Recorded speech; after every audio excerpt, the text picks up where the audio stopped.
کہ آپ جہاں پہ الیکشن لڑ لیں آپ جیت جائیں گے جتنی آپ کی مقبولیت ہے.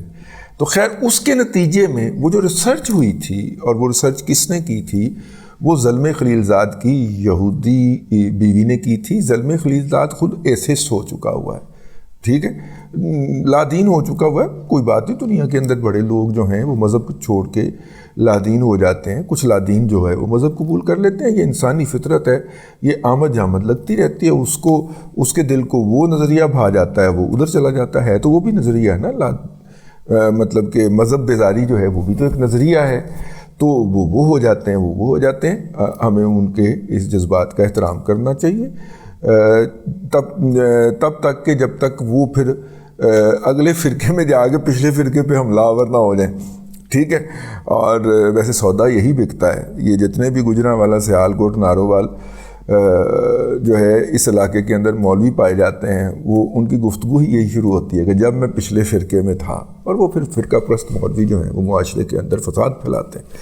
تو ایسے فسادی کا ارتداد ضروری ہے، لیکن اگر وہ تبدیل کر لیتا ہے تو ٹھیک ہے، اس کی سمجھ میں وہ بات آ گئی ہوگی.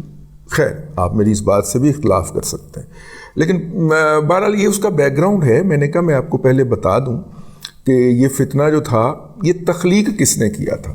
یعنی کہ میں نے جا کے کس کا جونیئر ایسوسیٹ لگنا تھا. وہ سارا سلسلہ جو ہے وہ ایک کوزے میں دریا بند کیا جی آر ایس شہزاد صاحب نے اپنے ہی وائس اوور کے ساتھ انہوں نے یہ بیان کیا ہے. پروڈکشن جو ہے اس کی کوئی اتنی خاص آئیڈیل نہیں ہے کیونکہ انہوں نے اپنے خود ہی کی ہوگی. تو لیکن یہ ہے کہ حقائق بڑے زبردست ہیں، تو وہ ملاحظہ فرمائیے. And at that point, Pakistan decided that having something like the Taliban as their actors in Afghanistan would give them a lot of control over Afghan political system. شیرل نے ایک اور ریسرچ سول ڈیموکریٹک اسلام میں امریکی establishment کو یہ مشورے دیے: ہمیں ماڈریٹ مسلمز کے کاموں کو رعایتی قیمت پہ شائع کرنا اور تقسیم کرنا چاہیے. تصوف کی مقبولیت اور قبولیت کی حوصلہ افزائی کریں. ان کی حوصلہ افزائی کریں کہ وہ بڑے پیمانے پہ سامعین اور یوتھ کے لیے لکھیں. اسلامی تعلیم کے نصاب میں ان کے خیالات کو متعارف کروائیں. القادر یونیورسٹی ہوگی، یہ ان کی بھی صوفی ازم کے اوپر ریسرچ کرے گی. روحانیات کو ہم ایک سپر سائنس سمجھتے ہیں، یہ سائنس سے آگے ہے، اس کو اسٹڈی کرنے کی ضرورت ہے. بلکہ باہر امریکہ میں ادھر یونیورسٹیز کے اندر، انگلینڈ کے اندر انہوں نے ڈپارٹمنٹس بنائی ہیں صوفیزم کی جس پہ ریسرچ ہے. I look at the issue of US-Pakistan relations from two angles. There are more angles to be looked at, but I look at them from two. One is in terms of the global balance of power, particularly in Asia. And what we have, if I was to talk to our president, would be that China is rising as a great power. Zalmay کو اب جو کام سونپا گیا ہے کہ وہ پاکستان میں ایسی حکومت کی مدد کرے جو کہ چائنا کے خلاف ہو. جس طرح ہم نے دیکھا کہ پی ٹی آئی حکومت میں 3.5 سال سی پیک پہ کوئی کام نہ ہوا، اور اسی طرح ان کی دوسری ترجیح یہ ہے کہ وہ حکومت ایسی ہو جو شریعت کی جگہ صوفیزم، تصوف کو ترجیح دے.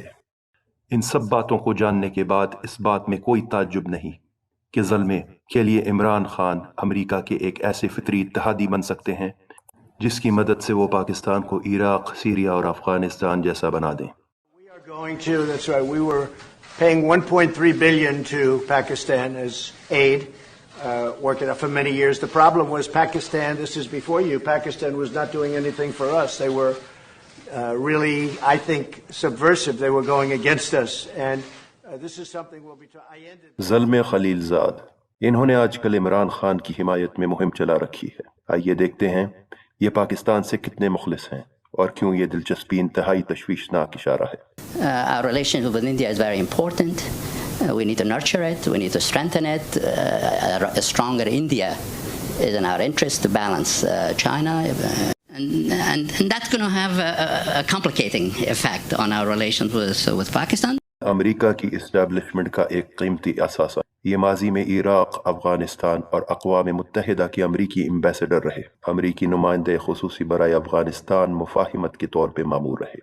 لیکن ان میں ایسی کیا خصوصیت ہے جو امریکہ کے لیے ناقابل فراموش ہے، جس کی وجہ سے جانے جاتے ہیں؟ پس منظر. Your husband, Zalmay Khalilzad, it has been suggested that he might... ان کی اہلیہ شیرل برنارڈ جو کہ ایک یہودی مذہب کی پیروکار ہیں، NGO تھنک ٹینک رینڈ کارپوریشن سے تعلق رکھتی ہیں. یہ ادارہ امریکہ کے لیے ریسرچ کرتا ہے جس کی بنیاد پہ امریکہ اپنی فورن اور میڈیا پالیسی بناتا ہے. انٹرنیشنل میڈیا میں استعمال ہونے والی اصطلاحات جیسے ماڈریٹ مسلم یا اسلامسٹ انہی کی ریسرچ سے آئی ہیں جن کو میڈیا اور حکومتی کاغذات پہ یکسو لاگو کیا. شیرل کی اسی طرح کی ایک ریسرچ بلڈنگ ماڈریٹ مسلم نیٹ ورکس کو امریکی اسٹیبلشمنٹ نے حرف بحرف اپنایا. ریسرچ میں مسلمانوں کو 2 حصوں میں تقسیم کیا. اس تقسیم میں انہوں نے واضح طور پہ باور کروایا جو مسلم گروہ شریعت پہ یقین رکھتا ہے وہ اسلامسٹ ہے اور ایسے گروہ کے ساتھ امریکہ کا اتحاد ناممکن ہے. لیکن ماڈریٹ مسلمز امریکہ کے فطری اتحادی ہیں جن میں انہوں نے 3 قسم کے گروہ شامل کیے. ایک سیکولرز، دوسرے لبرل مسلمز اور تیسرے ماڈریٹ ٹریڈیشنلسٹ صوفی. تو جہاں جہاں امریکہ حملہ آور ہوتا ہے وہاں زلمے خلیل زاد کو بھیج دیا جاتا ہے تاکہ وہ اس بات کی یقین دہانی کرائے کہ اس ملک کی نئی حکومت ماڈریٹ مسلمز کے ہاتھوں میں دی جائے جن کا رجحان شریعت کی طرف نہ ہو بلکہ تصوف کی طرف ہو. آپ نے دیکھ لیا جی.